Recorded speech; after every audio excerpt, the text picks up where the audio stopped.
का यूक्रेन और रूस के बीच में जो युद्ध है उसमें एक नया मोड़ आ गया है। एक तरफ जमीन पर यूक्रेन की जो फोर्सेस हैं वो काउंटर अटैक कर रही हैं, तो पुतिन की नई रणनीति के तहत जो वार है उसकी तैयारी चल रही है। रूस ने अब यूक्रेन पर वाटर अटैक करने का प्लान बनाया है। क्या है पूरी खबर इस रिपोर्ट में।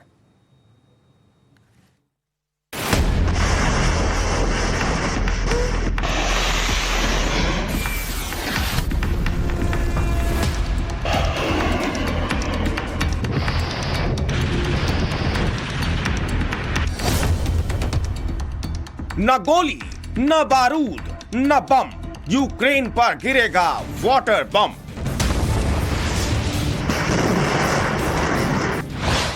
पुतिन का सबसे नया प्रहार, यूक्रेन के कई शहरों में हाहाकार। पुतिन का प्लान, जल प्रलय। इधर यूक्रेन के पूर्वी क्षेत्र में रूस से जीत का जश्न ही मनाया जा रहा था कि रूस ने एकदम नया वार कर दिया।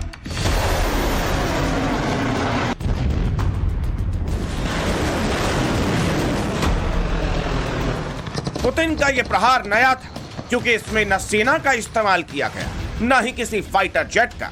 बस एक मिसाइल गिरी और कोहराम मच गया। यह हमला कैसे हुआ, अब इन चंद तस्वीरों को देखिए। यह यूक्रेन के क्रिवी शहर का मंजर है। पूरा का पूरा शहर बाढ़ की चपेट में आ गया है। लोगों के घरों में पानी घुस गया है। इस इलाके में ना कोई बारिश हुई, ना बादल फटा। ये हालात रूस के अटैक की वजह से हुआ है। खबर है कि रूस ने अपनी नई रणनीति के तहत यूक्रेन के डैम्स को निशाना बनाना शुरू कर दिया है, जिससे एक झटके में शहर के शहर तबाह हो जाएंगे। रूसी मिसाइल ने सबसे पहले उस शहर को निशाना बनाया है जहां यूक्रेन के राष्ट्रपति वोलोदिमीर ज़ेलेंस्की पैदा हुए थे। रूस ने जिस डैम को निशाना बनाया है वो एन्हुलेट्स नदी पर बना है। इस अटैक के बाद इस नदी का जलस्तर करीब 2.5 मीटर तक बढ़ गया। इस अटैक के बाद 6 लाख लोग प्रभावित हो गए। यूक्रेन पर इस ताजा हमले के बाद खतरा काफी ज्यादा बढ़ गया है। जानकारों का मानना है कि 7 महीने लंबे युद्ध के बाद रूस थोड़ा पीछे तो हटा है, लेकिन ये उसकी नई रणनीति है। इस बात का अंदाजा भी था कि रूस नए सिरे से अटैक करने वाला है और डैम पर अटैक कर जल प्रलय लाना उसकी नई रणनीति का हिस्सा मालूम पड़ता है। अगर सच में ये रूस की रणनीति है तो खतरा बड़ा है, क्योंकि यूक्रेन में कुल 1054 छोटे बड़े वाटर रिजर्वॉयर या डैम हैं और 10 बड़ी नदियां हैं। हो सकता है रूस का अगला अटैक जमीन पर नहीं बल्कि पानी पर हो और जल प्रलय के जरिए वो यूक्रेन में तबाही का प्लान बना रहा हो। हालांकि रूस ने इस हमले पर फिलहाल कोई टिप्पणी नहीं की है, लेकिन राष्ट्रपति ज़ेलेंस्की ने रूस पर बड़ा आरोप लगाया है। З нашої Харківщини, з районів, які були звільнені. На сьогодні майже вся область деокупована. Це був безпрецедентний рух наших воїнів. Українцям знову вдалося зробити те, що багато хто вважав неможливим. Тільки за першу добу активних дій наші війська просунулись вперед на 19 кілометрів. За 5 днів з боями пройшли 110 кілометрів. Загалом деокуповано майже 400 населених пунктів. 150 тисяч українців, які залишались на цій. ज़ेलेंस्की ने एक बार फिर नागरिकों के खिलाफ युद्ध न करने की चेतावनी दी है, लेकिन रूस अब ऐसे अटैक कर रहा है जिससे आम लोग प्रभावित हो रहे हैं। न्यूक्लियर प्लांट पर अटैक किया। इस अटैक के बाद ब्लैकआउट हो गया। खार्किव समेत 5 इलाकों की पानी और बिजली सप्लाई काट दी। 135 और शहरों के पानी बिजली का कनेक्शन भी काट दिया गया। 10 लाख लोग ब्लैकआउट की वजह से प्रभावित हुए। इसके अलावा रूस ने जिन शहरों पर कब्जा किया था उनकी हालत भी देख लीजिए। यूक्रेन की फौज ने धीरे धीरे आजाद करवाए गए इलाकों में लोगों को बचाने की कोशिश शुरू कर दी है, लेकिन हर तरफ सिर्फ और सिर्फ तबाही का मंजर है। तहस नहस घर, जले हुए मकान, सड़कों पर रूसी टैंक और हथियार पड़े हुए हैं। इन तस्वीरों के जरिए भी रूस पर यह आरोप लगाए जा रहे हैं कि रूस ने सीधे तौर पर सिविलियन इलाकों को निशाना बनाया और उन्हें तबाह बर्बाद कर दिया। जिस तरह से यूक्रेन की फौज वॉर फ्रंट पर रूस को पीछे धकेल रही है, उससे यह भी अनुमान लगाया जा रहा है कि रूस ने रणनीति के तहत इसे किया है और अब न्यूक्लियर अटैक की प्लानिंग है, और इसके संकेत कई बार पहले भी मिल चुके हैं। І не треба чекати від Росії коли вона буде використовувати ядерну зброю. Світу треба готуватись до цього. Готуватись по-різному, не тільки антидоти, тощо там, да, бомбосховища, але з ними треба говорити, підписувати бумагу, затиснути їх економіку так, щоб у них не було навіть думки про це. Ось що я маю на увазі. यूक्रेन के लिए खतरा डबल है। खतरा नंबर 1, क्या पुतिन वाटर बम से हमला करेंगे? खतरा नंबर 2, क्या यूक्रेन पर न्यूक्लियर अटैक होने वाला है? यूक्रेन के साथ साथ पूरी दुनिया उम्मीद कर रही है कि दोनों ही संभावनाएं सत्य न हो, क्योंकि अगर ऐसा हो गया तो प्रलय आ जाएगा।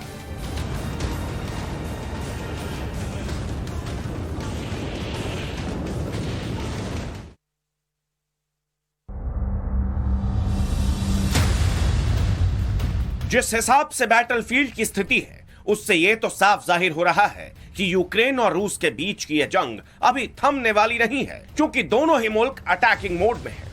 एक तरफ जहां यूक्रेन की सेना रूस पर काउंटर अटैक कर रही है, तो वहीं रूस नई रणनीति के तहत अब डैम्स को निशाना बना रहा है।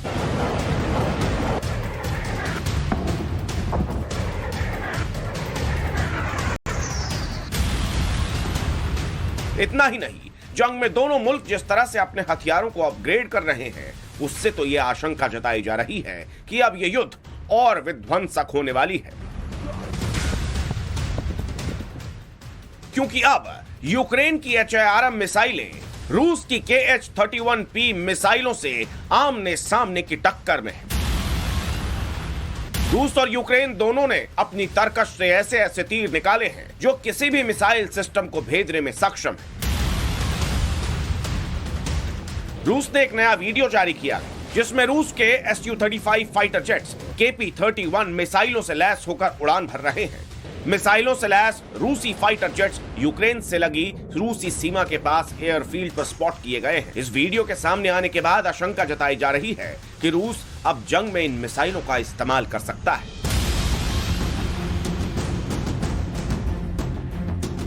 एक तरफ रूस के इन विध्वंसक मिसाइलों को स्पॉट किया गया, तो वहीं यूक्रेन के फाइटर जेट्स भी अमेरिकी HIRM मिसाइलों से लैस हो गए हैं। बताया जा रहा है कि अब रूसी आर्मी के खिलाफ यूक्रेन एयरफोर्स इन्हीं मिसाइलों का इस्तेमाल कर रही है, जिनका उन्हें काफी फायदा मिल रहा है।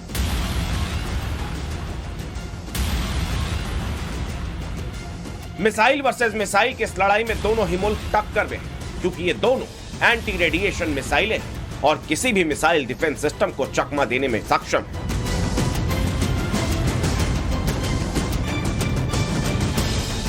अब रूस और यूक्रेन की मिसाइलें एक दूसरे के टक्कर में कहां खड़ी होती हैं, अब ये भी देख लीजिए। HIRM मिसाइलें हवा से सतह पर मार करने की क्षमता रखती हैं, वहीं KH-31 भी हवा से सतह पर मार कर सकती है। दोनों ही लड़ाकू विमानों से दागे जाते हैं और दोनों ही रडार और मिसाइल सिस्टम को चकमा देने में सक्षम है। एक तरफ जहां HIRM मिसाइलें रूस की S-400 से निपटने में कारगर है, तो वहीं KH-31 दुनिया की पहली सुपरसोनिक मिसाइल है। HIRM की मारक क्षमता 100 किलोमीटर की है, तो वहीं KH-31 की रेंज 110 किलोमीटर। हालांकि इस जंग में अभी तक इस बात की पुष्टि नहीं हुई है कि एंटी रेडिएशन मिसाइलों का इस्तेमाल किया गया है, लेकिन दावे कई बार किए जा चुके हैं कि यूक्रेन ने हालिया वक्त में रूस को जो शिकस्त दी है, वो HIRM मिसाइलों की बदौलत ही दी है। युद्ध शुरू होने के बाद से ही यूक्रेन अमेरिका और पश्चिमी देशों से हथियार मांग रहा है। रूस के खिलाफ लड़ने के लिए यूक्रेन बहुत हद तक पश्चिमी हथियारों पर निर्भर भी है। एक्सपर्ट भी मानते हैं कि रूस की सेना के खिलाफ बड़ा हमला और युद्ध के मैदान में बढ़त हासिल करने के लिए यूक्रेन ने अमेरिकी हथियारों का मदद लिया, और जिस हिसाब से उन्होंने इन हथियारों का इस्तेमाल किया है, उससे यह साबित कर दिया है कि अगर उसे भरपूर मदद मिली तो वो रूस को टक्कर दे सकता है। एक तो रशिया हमलावर है, रशिया ने डिक्लेयर किया हुआ स्पेशल ऑपरेशन, लेकिन जहां तक यूक्रेन का सवाल है, उनका तो सर्वाइवल का सवाल था। उनके लिए तो फुल स्केल वॉर है, वहां का एक सिविलियन जंग लड़ रहा है और उनको यूरोप अमेरिका की सपोर्ट मिल रही है, हथियार मिल रहे हैं, ट्रेनिंग मिल रही है, इंटेलिजेंस मिल रही है। और जिस प्रकार से रशिया का स्टेलमेट हो गया, रोक दिया उन्होंने, उसके बाद इन्होंने रिग्रुप करना शुरू किया। यहां पर मैं उनकी सैन्य और पॉलिटिकल लीडरशिप की तारीफ करूं। इन्हीं दावों के बाद से रूस ने अपनी KH-31 मिसाइल की नुमाइश कर दी। जिस हिसाब से तलवारें खिंची हुई हैं, उससे यही अंदेशा लग रहा है कि आगे की लड़ाई मिसाइल वर्सेस मिसाइल की होने वाली है। यानी जंग अभी जारी है, तबाही अभी जारी है, क्योंकि दोनों ही मुल्कों की पीछे हटने की नहीं बल्कि लड़ने की तैयारी है। ब्यूरो रिपोर्ट, टाइम्स नाउ, नव भारत।